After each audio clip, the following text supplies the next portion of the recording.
Dear students, welcome to kids measures. आज की इस वीडियो में एक्सप्लेन करने जा रहा हूँ फाइल हैंडलिंग इन पाइथन। जैसा कि हम हर प्रोग्रामिंग लैंग्वेजेस में फाइल हैंडलिंग को डिस्कस करते हैं, पाइथन के अंदर भी फाइल हैंडलिंग जो है one of the most important topic है। और ये क्यों इंपॉर्टेंट है, इसका वन ऑफ द बेसिक फंडा यही है कि यूजर जब भी डेटा को स्टोर करता है वो चाहता है कि मैं उसको परमानेंटली स्टोर कर सकूं, और हम लोग जो है वो फाइल्स की फॉर्म में डेटा को स्टोर करते हैं। जैसे आप अपने लैपटॉप्स में देखो, अपने कंप्यूटर्स में हमेशा हम फाइल्स की फॉर्म में डेटा को स्टोर करते हैं, चाहे वो टेक्स्ट फाइल है, चाहे वो पीएनजी फाइल है, चाहे वो MP3 फाइल है, जो भी फॉर्मेट है, फाइल्स की फॉर्म में डेटा को ऑर्गेनाइज करते हैं ताकि मैं उसको परमानेंटली स्टोर कर सकूं और जब मेरे को जरूरत पड़े मैं उसको एक्सेस कर सकूं। और परमानेंट स्टोरेज के लिए जैसा कि हम लोग हार्ड डिस्क को यूज करते हैं, सॉलिड स्टेट ड्राइव्स को यूज करते हैं, और जैसा कि मैंने फाइल्स को यहां पे रख दिया, अब जब भी मेरे को यूज करना है तो मैं उन फाइल्स को यूज कर सकता हूं। और हम लोग जो है रैम का यूज क्यों नहीं करते?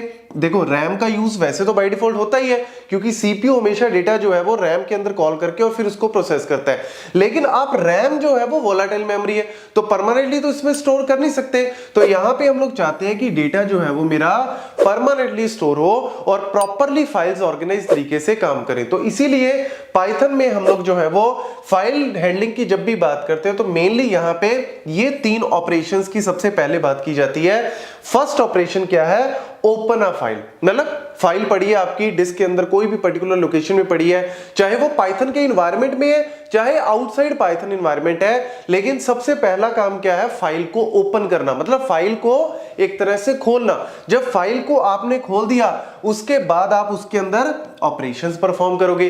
रीड करना चाहते हो फाइल को, या फाइल में से पर्टिकुलर लाइन को रीड करना चाहते हो, कोई सेट ऑफ कैरेक्टर्स को रीड करना चाहते हो, कोई भी डेटा को रीड करना चाहते हो, या फिर उसमें कुछ राइट, कुछ अपडेट, कुछ वैल्यूज को अपेंड करना चाहते हो, वो सारी चीजें आप उसके बाद कर सकते हो। और उसके बाद फाइनली क्या है? Close the file. जब फाइल को ओपन किया, फाइल को ओपन करने का मतलब एक तरह से आप ये कह सकते हो कि हमने उसको डिस्क से रैम के अंदर बुला लिया। अब सीपीयू जो है वो उसके अंदर ऑपरेशंस परफॉर्म करेगा, मतलब यूजर कर रहा है लेकिन सीपीयू के थ्रू जो है वो करेगा। अब रीड राइट कुछ भी किया, मैंने चेंज कर दिया, कुछ भी चेंजेस कर दिए, जैसे x की वैल्यू 10 थी, मैंने उसको 20 कर दिए, कुछ भी चेंजेस कर दिए। अब मैं क्या चाहता हूं? क्या मैं ये चाहता हूं कि वो चेंजेस मेरे रैम में ही रहे? अरे यार, अगर आप चेंजेस सिर्फ रैम में रखोगे तो परमानेंटली स्टोरेज में वो कैसे जाएंगे? परमानेंट स्टोरेज में हो सकता है डेटा आपका पुराना पड़ा हो और ये वोलाटाइल है, अगर कोई पावर फेलियर हो गया, कोई भी प्रॉब्लम होगी तो ये डेटा मेरा लॉस हो जाएगा। तो जो चेंजेस किए थे वो लॉस हो गए, तो फायदा क्या फिर करने का? आप चाहते हो कि ये सारे चेंजेस परमानेंटली उस फाइल में डिस्क के अंदर जो है वो स्टोर हो। तो फिर थर्ड स्टेप क्या है? Close the file. तो क्लोज मतलब फाइल को एक तरह से बंद करो, जो भी अपडेशंस है वो फाइल के अंदर करके उसको पूरा का पूरा जो है वो अपडेटेड फाइल बना के रखो। तो ये तीन ऑपरेशंस जो है वो मेनली यूज किए जाते हैं। विद एग्जीक्यूशन आपको ये सारे ऑपरेशंस बताऊंगा, लेकिन उससे पहले सबसे पहले ओपन अ फाइल। जब हम फाइल को ओपन करते हैं तो क्या यूज करते हैं हम? इस तरीके से, जैसे ओपन, हमारा जो फंक्शन है वो क्या है? ओपन, और फिर फाइल का नेम, जो भी फाइल का नेम है वो फाइल का नेम दो, सिंगल कोट्स में, डबल में, तो वो आपकी फाइल जो है वो ओपन हो जाती है। और जब वो फाइल एक तरह से रैम के अंदर ओपन होगी तो ये F1 क्या है? ये कुछ नहीं, F1 ले लो, X Y Z कुछ भी, एक फाइल पॉइंटर है। फाइल पॉइंटर या फाइल हैंडलर आप इसको बोल सकते हो, मतलब एक पॉइंटर है जो उस फाइल को पॉइंट कर रहा है। अब आप उसमें कुछ रीड करना चाहते हो, राइट करना चाहते हो, तो एक पॉइंटर, एक आपको पता लग गया कि आप जैसे कुछ भी करना चाहते हो इस फाइल के अंदर तो F1 के थ्रू कर सकते हो। जैसे F1.read तो मैं रीड कर सकता हूं, F1.write मैं उसमें कुछ भी राइट कर सकता हूं, तो वो सारा उस फाइल में रीड राइट हो सकता है। तो ये बेसिकली फंडा है। लेकिन जब भी हम फाइल को ओपन करते हैं ना, जब भी हम फाइल को ओपन करते हैं तो ऐसा नहीं है कि डायरेक्टली बाय डिफॉल्ट तो वो रीड मोड में ओपन होती है। अगर आप कुछ भी मेंशन नहीं करते, यहां पे सिर्फ फाइल का नेम मेंशन कर रहे हो, रीड मोड में ओपन हो जाएगी। लेकिन अगर मैं उसको अदर मोड्स में ओपन करना चाहता हूं, जैसे कौन कौन से मोड है? सबसे पहले आपका रीड मोड, वो तो बाय डिफॉल्ट है, चाहे आप R लिखो चाहे ना लिखो तब भी वो R का मतलब क्या है? फाइल रीड मोड में ओपन होगी। दूसरा राइट, ये इंपॉर्टेंट है। राइट मोड का मतलब क्या है? कि फाइल को एक तरह से राइट मोड में ओपन किया, अब जो भी चेंजेस करना चाहिए, मतलब जैसे फाइल के अंदर लेट्स से ऑलरेडी कुछ लिखा हुआ है, ABC ऑलरेडी कुछ लिखा हुआ है। अब अगर आप कुछ भी लिखते हो फाइल को राइट मोड में, वो एक तरह से ओवरराइट हो जाएगा, जो भी पुराना लिखा होगा वो हट जाएगा और उसकी जगह न्यू वैल्यूज जो है वो ओवर रिटन हो जाएंगी। और एक और इंपॉर्टेंट है, अगर आप एक फाइल को ओपन कर रहे हो विद राइट मोड और लेट्स सपोज वो फाइल है ही नहीं सिस्टम में, तो ये क्रिएट भी कर देगी, ये उस नाम की फाइल नहीं बना भी देगी।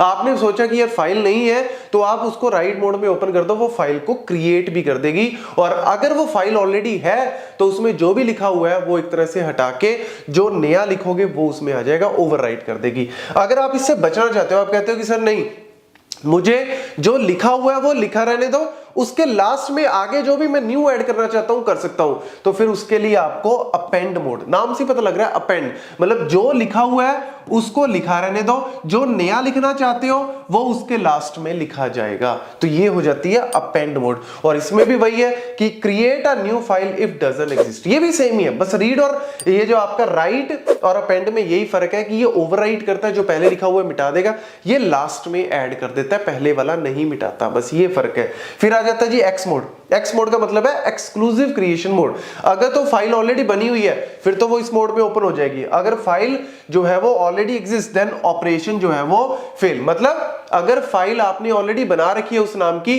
तब ये ऑपरेशन फेल, मतलब फाइल जो है वो ऑलरेडी है तो इसीलिए आप उसको डायरेक्ट जो है वो इस मोड में ओपन कर सकते हो। देन बी का मतलब क्या है, बाइनरी मोड। बाइनरी मोड का मतलब क्या है कि जैसे फाइल जो है वो नॉर्मली टेक्स्ट मोड में ओपन होती है, क्योंकि हम लोग टेक्स्ट मोड में लाइक यूटीएफ मोड ओपन होता है, जैसे यूटीएफ एनकोडिंग सिस्टम यूज करते हैं, UTF-8 UTF-16, तो नॉर्मली जो भी डेटा हम उसमें चाहते हैं वो एज इट इज लिखा हो, एज इट इज हम उसको रीड कर सकें। लेकिन अगर आप बाइनरी मोड में ओपन करना चाहते हो, बाइनरी मोड का मतलब क्या है कि आप अनरीडेबल फॉर्मेट नहीं होता, लेकिन कई बार इस तरीके से डेटा को स्टोर करना पड़ता है, कोई बड़ा डेटा है, कोई इमेजेस है, तो मैं उसको बाइनरी मोड में भी स्टोर कर सकता हूं, बाइनरी मोड में भी उसको सेव कर सकता हूं। देन आ जाता है जी एक प्लस।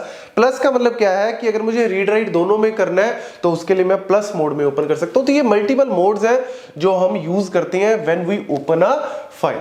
तो अब हम देखते हैं एक एग्जीक्यूशन के थ्रू कि कैसे इनको यूज करना है। Okay, let's see the execution part. तो यहाँ पे सबसे पहले हमने किया क्या, ये मेरा जुपिटर जो है इसके अंदर मतलब पाइथन प्लेटफॉर्म के अंदर ही हमने यहाँ पे पाइथन एनवायरनमेंट में एक फाइल जो है वो मैंने बनाई है new.txt। कोई भी नाम की फाइल आप बना सकते हो, जैसे कोई भी txt फाइल आपने टेक्स्ट फाइल बनाई और उसमें मैंने कुछ भी इंफॉर्मेशन, कुछ भी आप लिखना चाहते हो तो लिख दो, जैसे hi welcome to GATE Smash, this is file handling in Python. इस तरीके से मैंने कुछ कंटेंट इसमें लिख दिया। अब मैं जाता हूं यहाँ पे, सबसे पहला ऑपरेशन हम लोग क्या परफॉर्म कर रहे हैं, ओपन अ फाइल, क्योंकि जो भी रीड राइट करना चाहते हो उसके लिए पहले ओपन करना जरूरी है। तो ओपन कर रहे हैं, फाइल का नेम मैंने यहाँ पे दे दिया है, ठीक है, new.txt, और यहाँ पे एक फाइल का पॉइंटर जो है वो f, कुछ भी नाम का आप यहाँ पे क्रिएट कर सकते हो। और उसके बाद जो है वो मैंने क्या कर दिया, f.read। तो जैसे ही मैं इसको एग्जीक्यूट करता हूं तो यहाँ पे देखो क्या आएगा, जो मैंने कंटेंट लिखा हुआ है वो फाइल का कंटेंट यहाँ पे इसने रीड कर दिया। ये देख लो जी, hi welcome to GATE Smasher, this is file handling in Python. इसको थोड़ा सा जूम आउट कर देता हूँ, ले जी, दिख रहा है सबको। तो ये आपको यहाँ पे दिख रहा होगा कि सर ये स्लैश एन कहां से आ गया, वहां पे तो नहीं था, लेकिन ये आप ध्यान से देखो यार, ये न्यू लाइन, स्लैश एन का मतलब होता है न्यू लाइन। देखो ये पहली लाइन है, उसके बाद नेक्स्ट लाइन में मैंने दूसरी लिखी है, तो इसने क्या कर दिया, इसने वही चीज दिखा दी, hi welcome to GATE Smash slash N, मतलब ये न्यू लाइन में आगे नेक्स्ट लाइन में ये लिखा हुआ है, तो ये आपका पूरा का पूरा एज इट इज रीड कर देता है। देन हमारे पास आ जाता है दूसरा, अगर मैं फाइल को ओपन करना चाहता हूं विद राइट मोड, तो यहां पे मैंने क्या कर दिया, न्यू कर दिया। बाय डिफॉल्ट ऊपर वाले में तो रीड मोड में ओपन हुआ, अब मैंने क्या कर दिया, राइट मोड में, और यहां पे कुछ भी राइट कर दिया, f.write Python is important for interviews, और फाइल को मैंने क्लोज कर दिया, क्योंकि परमानेंटली आप सेव भी करना चाहते हो। जैसे ही मैंने एग्जीक्यूट किया, यहाँ पे एग्जीक्यूट कर दिया, सक्सेसफुली एग्जीक्यूट हो गया। एग्जीक्यूट होने के बाद मैं दोबारा से फिर उसी फाइल को रीड करता हूं, तो जैसे ही फाइल को मैंने रीड किया, ध्यान से देखो, Python is important for interviews लिखा आ गया। ये जो पहले लाइन लिखी हुई थी हाय वेलकम टू गेट्समैशर, वो ओवरराइट हो गई। तो यही मैं आपको दिखाना चाह रहा था कि W मोड में वो चीज ओवरराइट हो जाती है। तो Python is important for interviews लिखा आ गया, पहले वाला हट गया। अब देखो, अब इसमें क्या लिखा आ गया, Python is important for interviews, पहले वाला हट गया। अब मैं क्या कर रहा हूं, फाइल को, उसी फाइल को अपेंड मोड में ओपन कर रहा हूं, तो मैंने क्या लिख दिया, ए मतलब अपेंड मोड में मैंने उसको ओपन किया, तो जैसे ही मैं अपेंड मोड में ओपन करता हूं तो यहां पे मैंने क्या कर दिया, कुछ नई लाइन लिख दी, सो प्रैक्टिस इट डेली। कुछ भी आप लिखना चाहते हो लिख दो, और मैं इसको क्या करता हूं, एग्जीक्यूट करता हूं। एग्जीक्यूट हो गया, ठीक है जी, अच्छी बात है। एग्जीक्यूट होने के बाद मैंने दोबारा से फिर उसी फाइल को रीड किया, तो अब देखो जी क्या आ गया, Python is important for interviews, so practice it daily. क्या फर्क पता लगा, पहले वाले ने सारा प्रीवियस डेटा हटा के ओवरराइट कर दिया, लेकिन अपेंड ने क्या कर दिया, पहली लाइन एज इट इज लिखी हुई है, जो आपको मैंने ऊपर ये देखो ये वाली एग्जीक्यूट करके दिखाई थी, ये वाली लाइन एज इट इज है, और इसने क्या कर दिया, सो प्रैक्टिस इट डेली जो है वो उसमें ऐड कर दिया। बस यही फर्क आपको दिखाना चाह रहा था। और अब आपका जैसे मैंने ये वाली फाइल थी हमारी new.txt, इस new.txt को आप ओपन करके देख लेते हैं। तो new.txt को जब मैं ओपन करता हूं तो यहां पे देख लो जी, नई लाइन जो थी वो पहले वाली हट गई, अब नई लाइन उसमें परमानेंटली सेव होगी। बस यही फंडा है ओपन का, रीड राइट का एंड क्लोज का। Thank you.